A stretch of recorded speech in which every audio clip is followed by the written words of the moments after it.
This is the tutorial on how to make sekel roti. First, you're going to start off with about 2 cups of flour, a tablespoon of baking powder. This is the preferred baking powder that my family uses.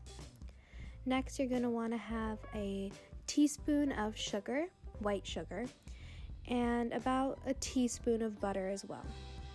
So we're going to put all those ingredients into a bowl, some flour, baking powder, and then the sugar, and then butter, and then we're going to mix all of that together with our hands. Then you're going to add in some water, and you're going to mix with your hands. A lot of the mixing, actually all of the mixing, is with our hands. So we're going to keep gradually adding water and mixing with our hands. I found that pinching works best to incorporate all the ingredients at first. We're going to want it to become sort of like a sticky dough so it sticks to your fingers. So we're still going to need to add a lot more water. My mom was telling me as I was kneading it to start using my knuckles and sort of punching the dough a little bit, and I thought that this was best because it helped to incorporate everything and make it all solid.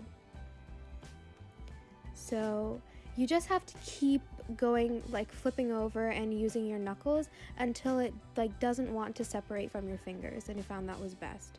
So now we're going to set that aside for about half an hour. And now we're going to roll out our dough. We're going to need some flour so it doesn't stick, and then our rolling pin.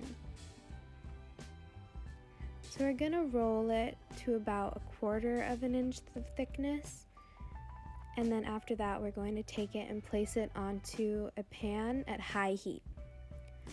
So here we can see it's kind of bubbling up from the heat, and that's what you want.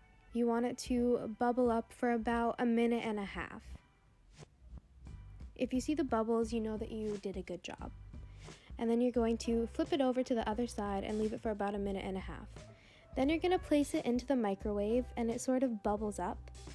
And then you take your paper towel and you sort of squish it together to knock the air out. And it's super hot, but my mom always pulls it apart with her bare hands, and I tried to do it, I couldn't. But yeah, that's how you make sekel roti.